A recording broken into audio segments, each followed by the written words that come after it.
Welcome to Blackbriar Gaming. Today, I want to answer the question that I think a lot of people have on their minds, and noting I won't be able to answer it definitively, but look, I'll discuss it. The question being, are Dreadnoughts just bad in 3rd edition? We received this article this week, Rules in the Age of Darkness, the Saturnine Dreadnought, but it doesn't have just Saturnine Dreadnought rules in here. No, it has other Dreadnought rules as well.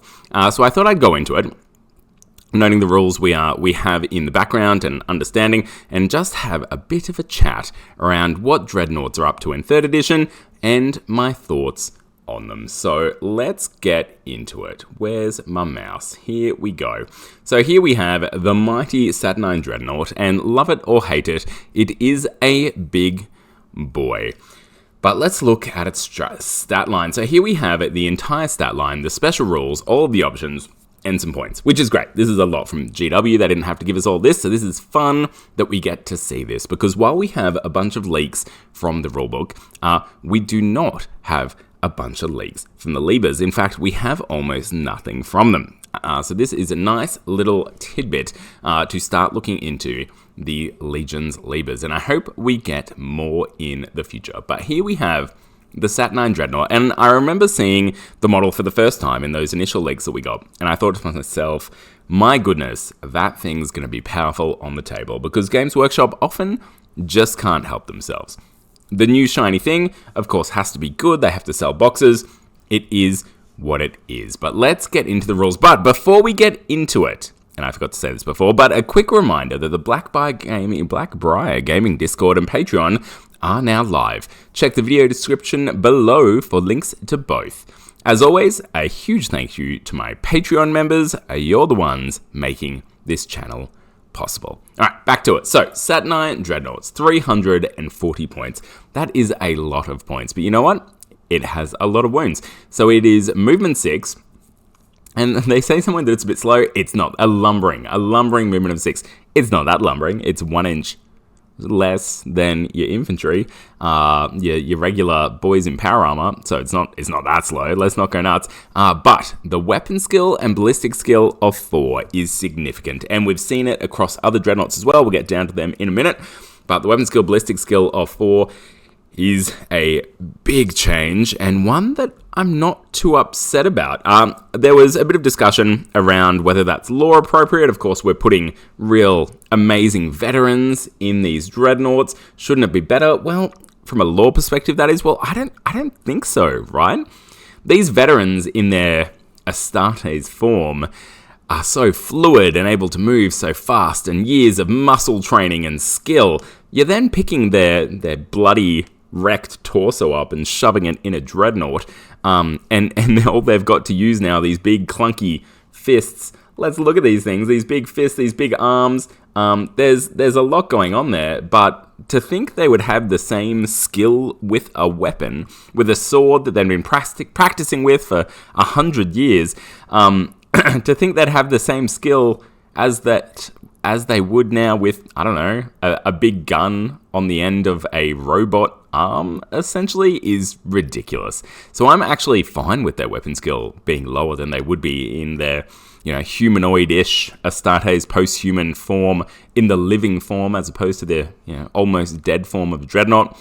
Ballistic skill, I mean, look, they've no doubt got some sensors in those eyes that are helping them lock onto targets, but ballistic skill, I could see an argument for maybe being a bit higher. But weapon skill, I'm actually, from a lore perspective, being absolutely fine, being down to 4 across all the Dreadnoughts, and from a game perspective, I'm really okay with it as well. The way the weapon skill chart works in Horus Heresy, and I believe it's still the same in 3rd edition, have we seen that? Maybe we have, maybe we haven't, is that a weapon skill of 4 hitting into a weapon skill of 5 is only hitting on 5, so only a third of its attacks are getting through, which is just punishing, as opposed to now regular units with a weapon skill of 4 will be hitting on 4s when they're hitting Dreadnoughts, and those elite units with a weapon skill of 5 will be hitting on 3s. So suddenly elite units are going to be hitting Dreadnoughts a lot more often if they have a weapon skill of 5, and I'm kind of okay with it. But moving on, we have a strength and toughness of 8. That seems about right. These are big, tough boys. We've got 8 wounds, which is so many wounds, but you're going to want a lot of wounds in this new edition with weapons having multiple damage statistics. Initiative of 3, so a bit slower, which is nice to see. It's a big lumbering machine, after all, and only 2 attacks. So this thing is not made for getting into combat. So you're investing 340 points in a unit that frankly does not want to get into combat. Now on top of that, we now see that Dreadnoughts have a leadership characteristic, and a cool, and a willpower, and an intelligence. That intelligence is a bit rough. I mean, I don't think they get dumber, do they? That makes less sense to me than the weapon skill. But a cool of 10. So these things, and look, even with certain panic mechanics, love that, you can make Dreadnoughts run away, you can stun them, you can pin them, you can suppress them, and depending on what kind of weapons you're using, they're not going to be hugely difficult. They are not fearless anymore. That rule, I think, is gone across the board. That special rule no longer exists. So that's interesting. So Dreadnoughts, so 2 hits so far. They've been hit in the weapon skill, ballistic skill region, down to 4s, which is significant. They've really 3 hits. They've been hit in the wounds area because so many weapons are doing multiple damage now. And this is just Dreadnoughts across the board. And they've been hit in the cool and leadership area that they can be routed, suppressed, pinned, or stunned. And there's going to be a lot of those tactical status applying weapons kicking around in 3rd edition. So that is 3 ways so far. 4 if we then include the fact you can only take 1 Dreadnought per auxiliary detachment. So that is 4 ways in which Games Workshop has so far nerfed Dreadnoughts, which is crazy. Games Workshop famous for not just tweaking units when they want to change them up and make them a little less powerful. No, they just grab a giant bat, the famous Nerf bat, and swing it into units and just decimate them. And Dreadnoughts are really feeling the pain. They had a long run. They had a real long run throughout 2nd edition where they were just the most powerful thing on the tabletop, but I don't think that's the case anymore. Moving on with the rules here for the Saturnine Dreadnoughts, we've got a save of 2+, and we've got an invulnerable save of 4+. So that invul is higher than other Dreadnoughts. 4+ is pretty significant. So they will be tough to take out, at least from range. Now their war gear, they come stock standard with a Disintegrator Cannon, a 1 of each, then the Heavy Plasma Bombard, 2 Photonic Incinerators, and a Thermal Diffraction Field. In regards to traits, all they've got there that's interesting is Smokescreen. Where's the smoke launchers? Can you see smoke launchers on that thing? I can't. Oh wait, is that what's above its head? Kind of, in the top right and left of the head. Maybe those are smoke launchers. That's kind of what they look like to me. All right, sure, I'll pay that. Then it comes down into options. So if you want to start giving them extra Disintegrator Cannons, Inversion Beamers, and Graviton Pulverizers, and I think we get into those weapons soon, they're plus 10 points each. But if you're changing out the Plasma Bombard. But if you're just changing out the Disintegrator Cannon, you're not paying extra for any of those weapons. On top of that, you may exchange the regular nipple guns for concussive resonators and heavy particle shredders. New weapons across the board for these, and the names are, of course, wild, because Games Workshop can't help themselves. Special rules, all you've got is bulky 8, which implies, I guess, that it can go in transports, maybe, like a Storm Eagle or something big, and explodes on a 4+, so pretty likely, 50%, not likely as not, that it will explode when it gets destroyed. Is then a walker, and it's heavy. Unsure what the heavy rules do these days? We'll just have to wait and see. Now, it goes on to read, you can see there are a lot of similarities to the Leviathan Dreadnought in particular, though the Saturnine has the edge in terms of durability with an extra wound and a 4+ invulnerable save. So now we get the stats for Leviathan and Derido Dreadnoughts. Leviathan, also that lumbering, apparently super slow 6-inch move. We can see the weapon skill, ballistic skill carried across. Strength and toughness of 8, just like the Saturnine. We've got 7 wounds, so 1 less wound here.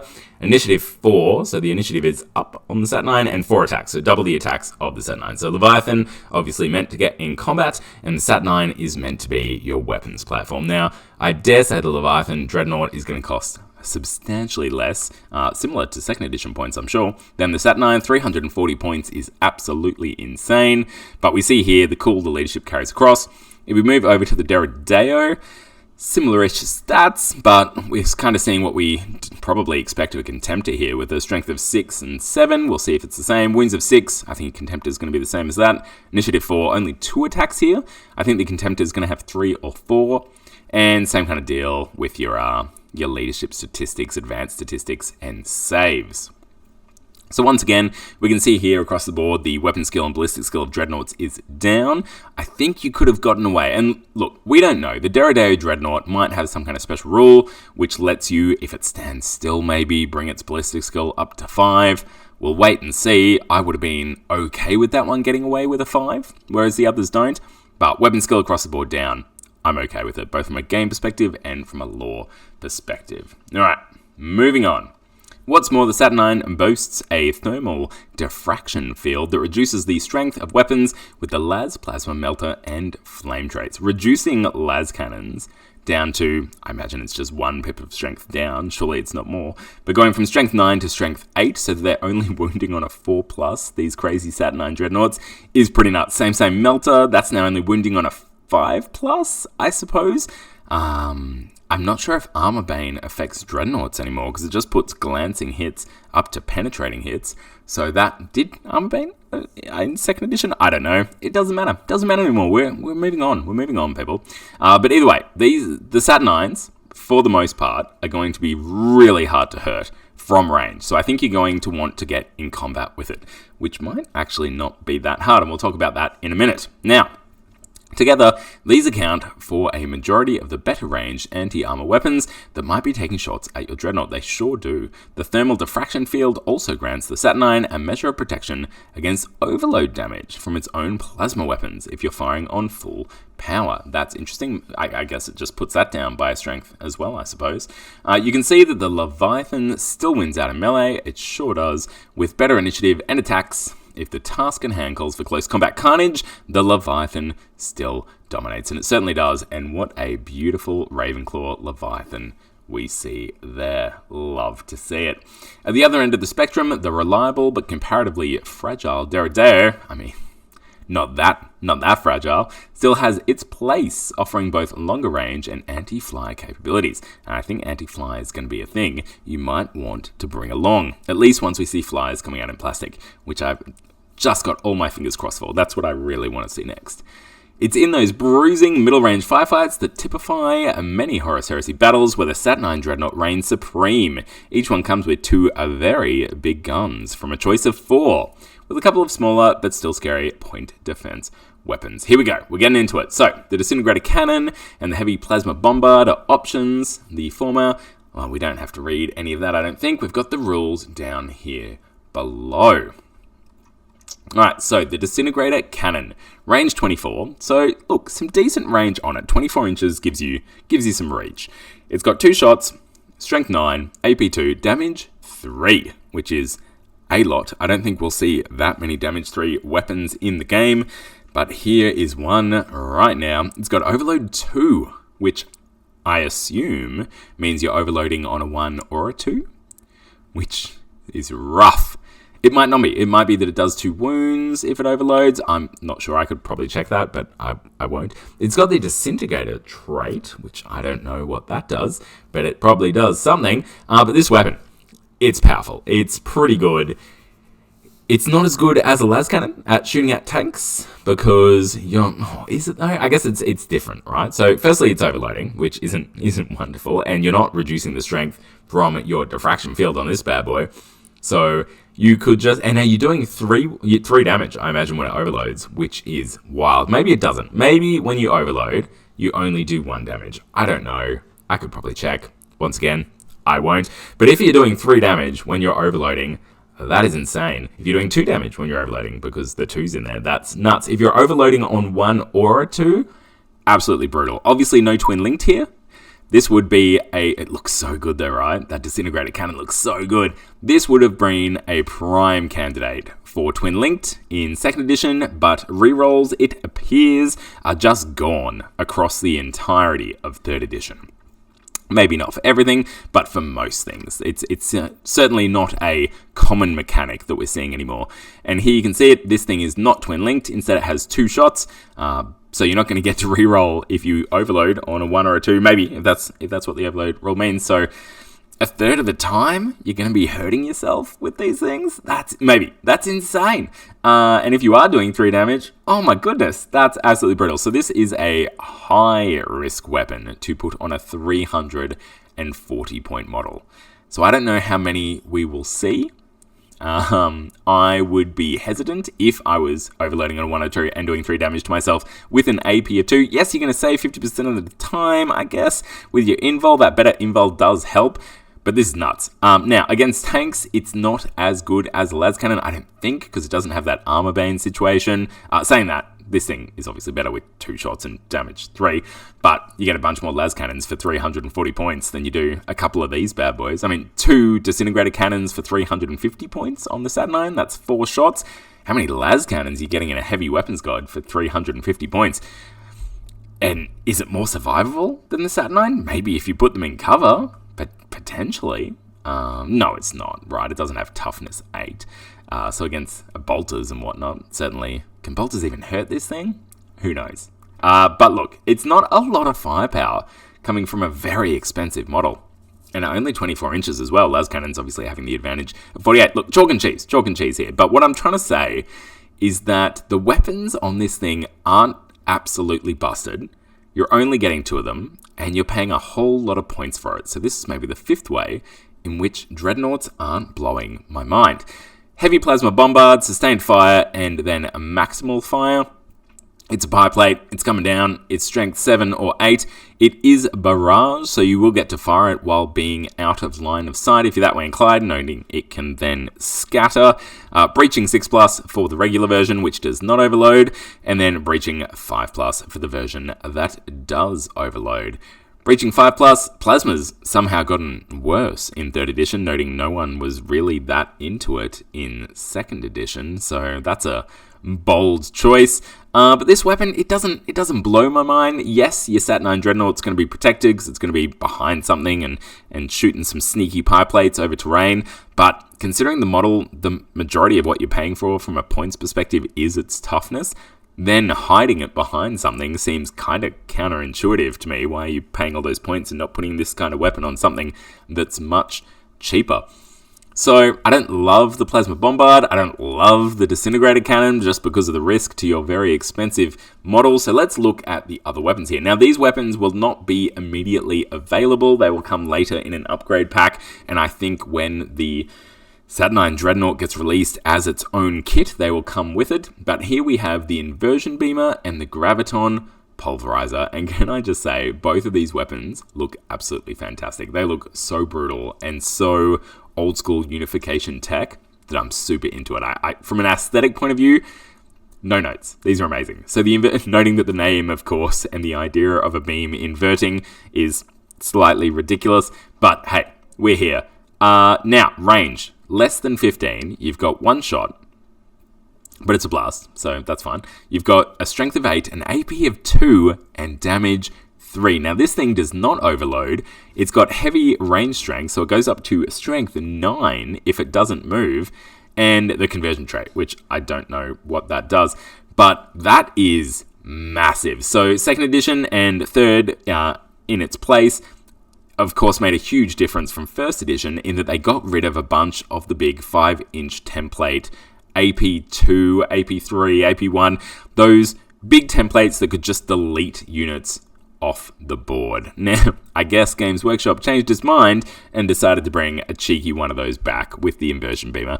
The downside, of course, is that it's only 15-inch range, so it doesn't go that far, and you do not want to get your Saturnine into combat. If your Saturnine Dreadnought gets into combat, it's stuffed, right? It's only got 2 attacks.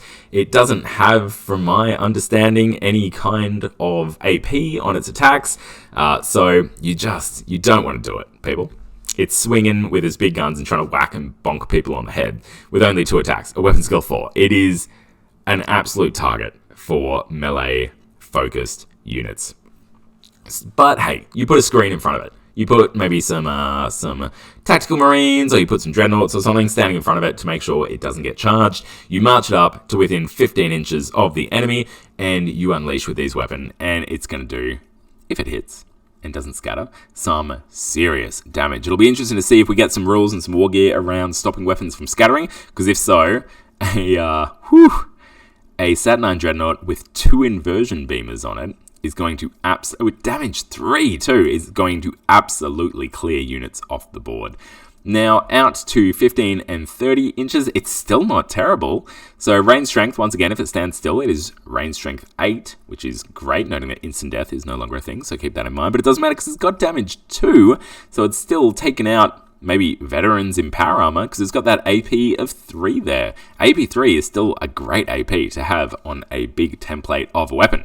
So I think this Inversion Beamer is fantastic. I think it's got real merit. I think we can see some of the different kind of nipple guns in the background there as well. But I think it's great. I think it's a really solid weapon. I think this will be the weapon of choice for these Saturnine Dreadnoughts. I expect to see a lot, but of course they're not available immediately upon release. So magnetize, people. Magnetize your weapons when it comes to your Saturnine Dreadnought. And in the meantime, just run some, what are they called? Heavy Disintegrator Cannons. Did I get that right? Just Disintegrator Cannons, no heavy. I got a little excited. And just roll those dice and just see how it goes for you. Now, the Graviton Pulverizer. 18 inches, range strength 9, AP 3, damage 3. That's not terrible, but it is only 3-inch blast here. Heavy D, so it's going up in damage, it appears. So this, of course, it's a Graviton weapon. It's here for killing tanks. Sure. Because the AP doesn't really matter, I don't think, anymore, when it comes to killing tanks. Nothing that I've seen implies that it does, unless I've got something wrong. And if I do, you better believe you're going to let me know in the comments down below. It's got Breaching 6+, which isn't particularly exciting. And it does pinning. It's got shock pinned. I don't know what that means. I'll be interested to see what that shock rule means, because then it's got pinning 3 as well. So it's, I'm pretty sure, reducing your cool by 3 when you take that pinning test, which is pretty brutal. Does have to do a wound to do it, but hey, AP3, it's gonna be pinning tactical squads all over the place, and you know, your assault squads and all kinds of other things.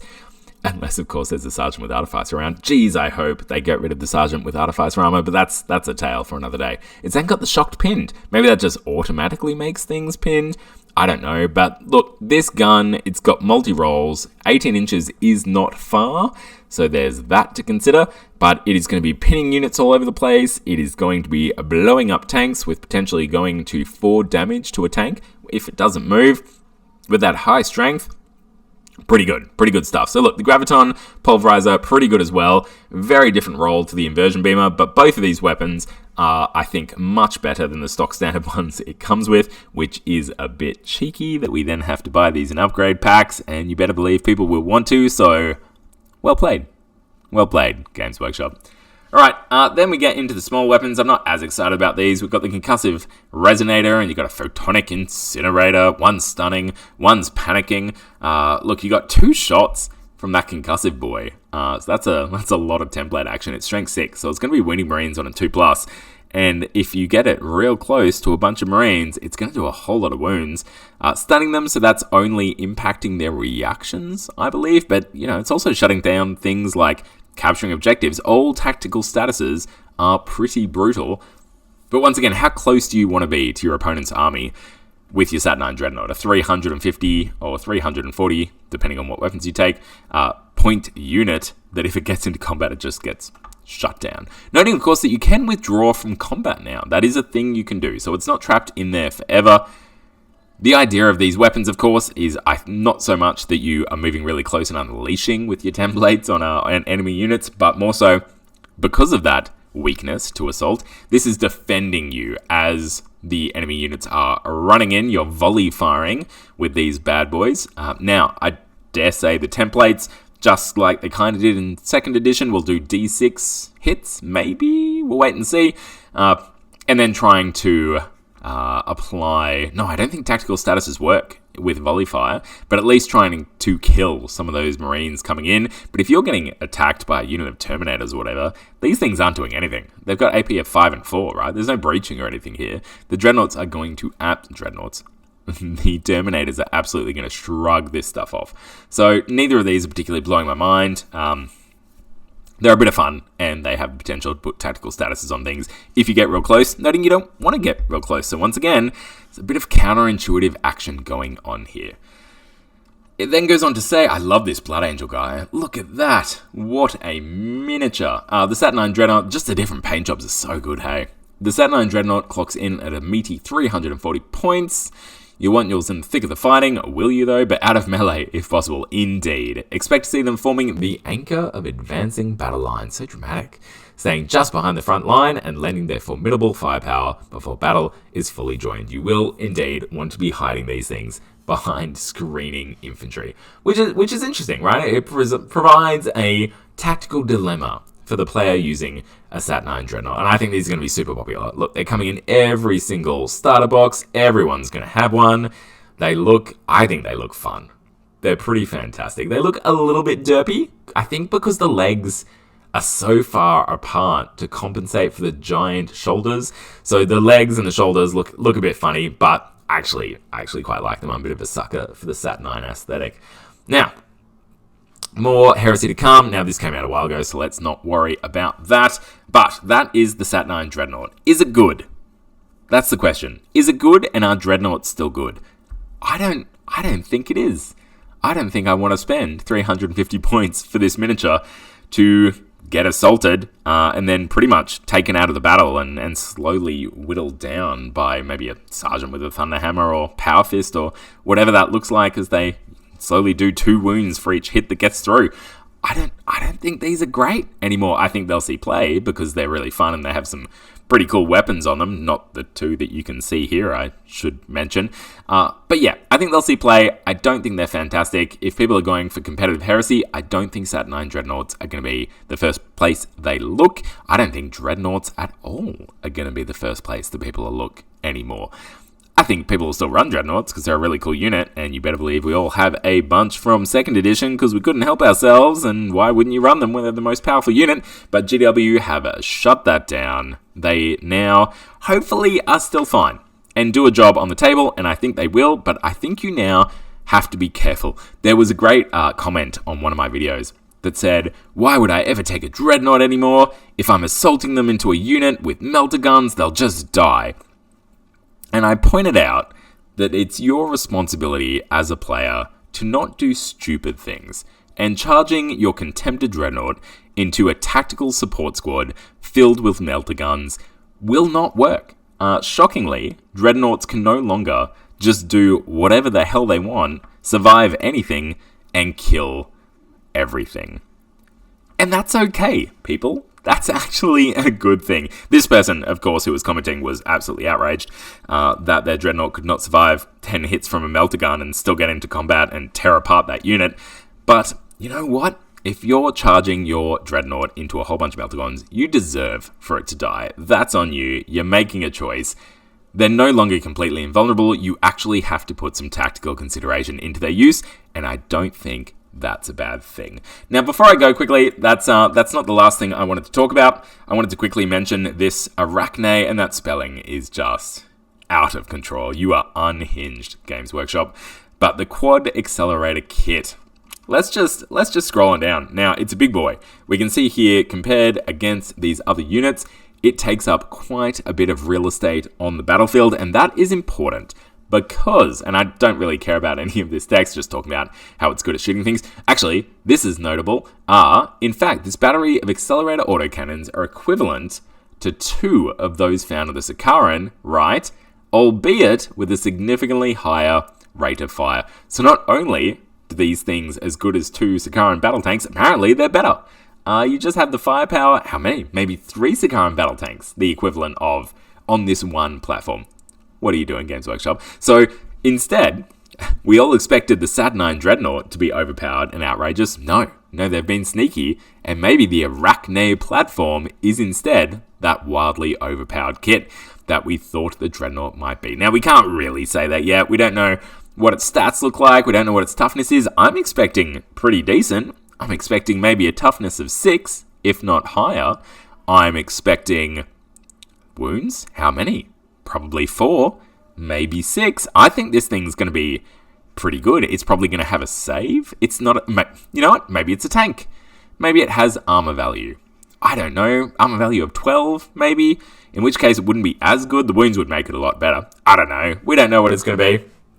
Actually, I could probably answer that. What are the platforms doing? All right, look. We're doing some live Heresy right now. I have no idea what rules the platform has because I've simply never used the thing. All right, live right now, I am opening up my rulebook. You can maybe hear some flicking of pages in the background. Surely the rules for these platforms are in this this lever somewhere. The old one I'm talking about here. All right, I'm going through there. We've got Kratos, we've got Sakarans. Is it in the heavy area? Maybe not. Where the hell am I looking, people? Oh no, it's gone horribly wrong. We've got flyers. Is it in fast attack? I'm giving up. Please tell me in the comments the platforms that we currently have. Do we have rules for them? Where are they? And are they wounds or are they armor? Because this will probably just be a beefed up version of the smaller platforms that we've got models for coming. I think pre-orders just went live. All right, but going down, the thing I really wanted to talk about here is this cheeky... There we go. There's the kit. Great. Love to see it. Geez, they pack it onto the sprues these days. What is this? The Atomantic Pavvice? Did I say that right? It's like a shield, right? It's an old school medieval term for those big shields. Pavvice? Please help me. But the special rules... Here we go. Models wholly within 3 inches of this model have a 5+ invulnerable save against shooting attack. Now, if you look at the model, as we can see it here in this picture, it's of course got those legs that come out, right? So does this mean wholly within 3 inches of any of those legs? Maybe. The wholly within is interesting. So I think tanks are going to struggle to get a invulnerable save for this thing, which is a shame because that was my first thought. How good would it be to put numerous tanks around this bad boy and just all of them get invul saves? That would be broken as anything. That'd be so powerful. But instead, I think tanks are going to struggle just because it has to be the wholly within 3 inches piece. But if you jammed one in between those legs, could you do it? Maybe. I'm going to have to test it. When I get my hands on the model, that's the first thing I'm going to test. But, I don't know, things like rapier platforms, you can chuck those within 3 of this model, no problems. And suddenly they've got an invul save. It's putting out more fire than a couple of Sakarans. How many? We don't know. More than 2, apparently. And then protecting a bunch of things around it. So this thing looks actually... This in fact might be the overpowered, broken, trash amazingness that Games Workshop is putting in that new box. It's not the Saturnine that we all thought it would be. It might just be this bad boy. So that brings me all the way back to the end. We've looked at a bunch of things around Dreadnoughts. We've looked at that cheeky Arachnne quad accelerator. And the question I asked at the start, are Dreadnoughts now just bad? And I think the answer is maybe. I certainly don't think they're going to be great. And I think we'll start to see lists being built without them. Now, we can't say for sure. There's still so much we don't know. Let me know in the comments what you think. Do you think they're going to be good? Do you think they're going to be bad? Do you think they're just going to be balanced now? That's the dream, right?